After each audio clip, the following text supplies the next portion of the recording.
The LinkedIn Podcast Network is sponsored by TIAA. TIAA makes you a retirement promise, a promise of a guaranteed retirement paycheck for life. Learn more at TIAA.org/promises pay off.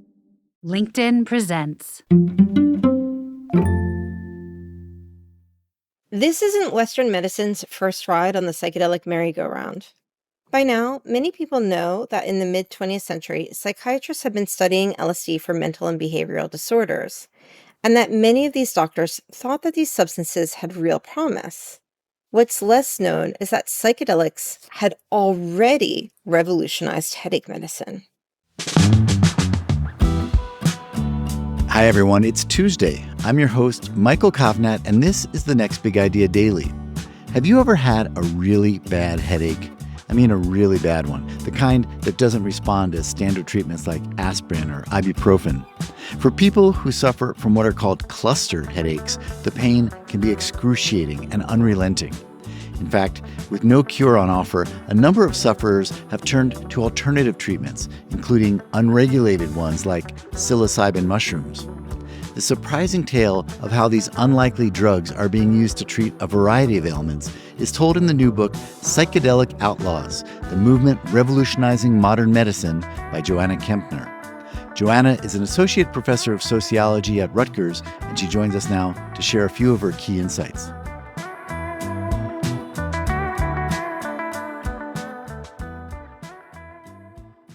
Psychedelics are back in a really big way.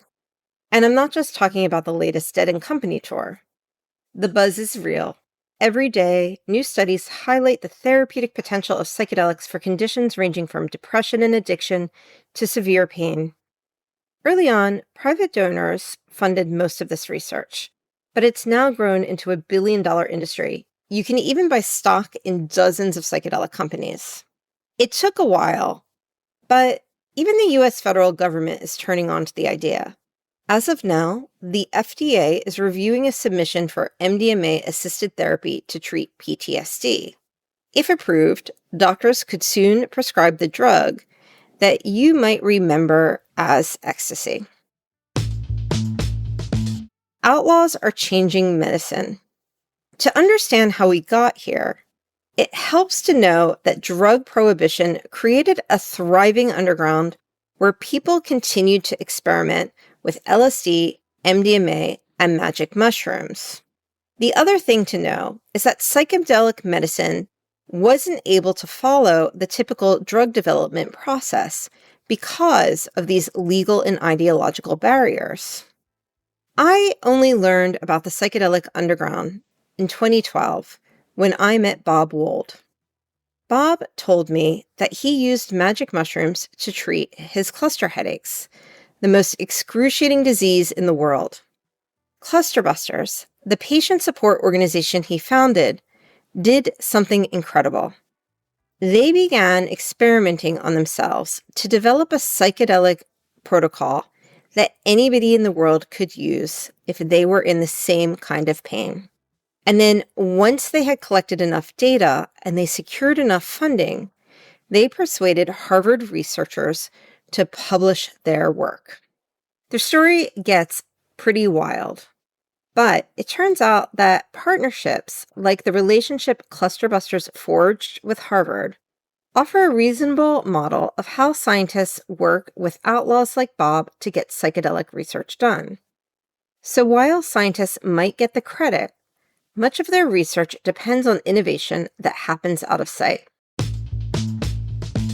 Outlaws use psychedelics to survive medicine's failures. People break the law to find relief because they're desperate for care.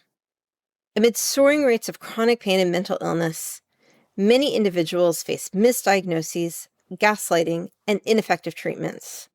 It's not surprising, then, that surveys reveal the primary motivation for experimenting with psychedelics is health-related. Almost everyone I met said that they'd much prefer to be a patient than an outlaw, but they were also willing to do whatever it took to survive.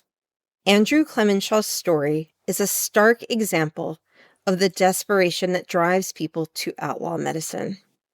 Andrew began experiencing cluster headaches in middle school But when his mom took him to the doctor, they dismissed his pain as stress-related. Maybe he was just being bullied. Whatever. Cluster headaches are no joke. The attacks feel like a searing hot iron is being jammed into your eye. The intensity is worse than a gunshot wound or unmedicated labor, according to people who've experienced both. It's so bad that nearly 70% of sufferers experience suicidal thoughts during attack cycles. That it takes an average of 5 years to get a diagnosis is a travesty. Andrew had no reference point for his pain, so he just sat in his 8th grade class and he tried to stay calm while experiencing the kind of agony that makes most adults scream for mercy. When Andrew was 17, his mom discovered clusterbusters and learned about psychedelic medicine. Andrew credits it with saving his life. He's not exaggerating. As he likes to say, it was psychedelics or suicide. Psychedelics revolutionized headache medicine. This isn't Western medicine's first ride on the psychedelic merry-go-round. Back in 1998, when the internet was still a wild frontier, a guy named Flash posted on an online forum for people with cluster headache. His claim? A low dose of magic mushrooms taken twice a year had completely stopped his pain. Initially, everyone ignored him. The internet is filled with strange ideas. But then historical information surfaced that suggested Flash might be onto something.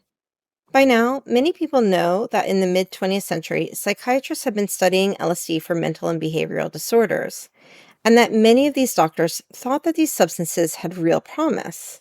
What's less known is that psychedelics had already revolutionized headache medicine. The pharmaceutical industry's interest in using psychedelics for head pain dates to at least the late 19th century. That's when drug developers learned that indigenous people were using peyote to treat headaches. Of course, indigenous knowledge of plant medicine goes back much, much further. In the mid-20th century, Albert Hofmann, a Swiss biochemist at Sandoz Pharmaceuticals, accidentally discovered LSD while researching ergot, a toxic and hallucinogenic fungus with medicinal properties, one of which was the treatment of migraine. Few people realize that the same year he went on that famous bicycle ride, he also discovered another ergot derivative, DHE, which is still an important headache medicine.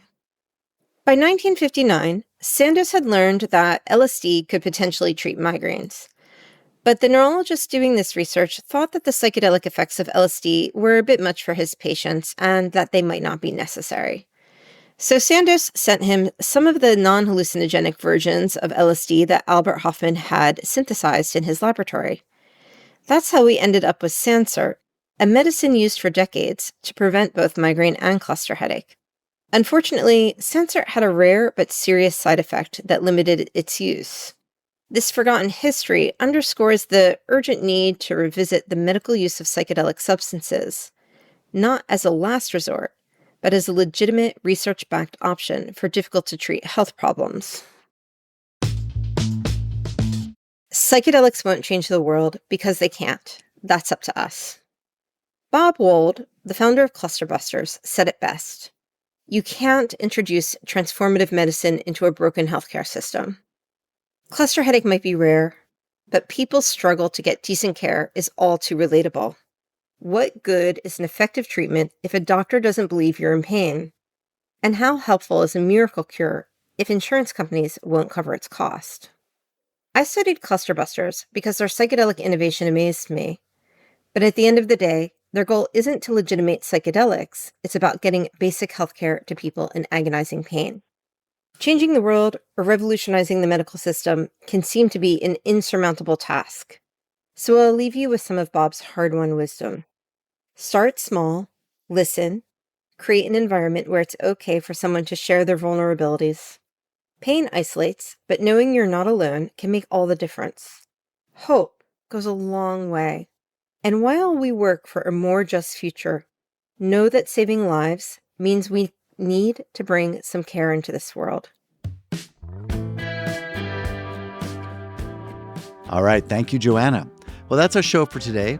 If you liked it, do me a favor and give the show a rating or review in your podcast player. And if you didn't like it, well, give us another chance. I'll be back tomorrow with some big ideas for all you animal lovers out there. Big ideas from the book Beastly, the 40,000-year story of animals and us by Kegi Karu. I'm Michael Kovnat. See you tomorrow.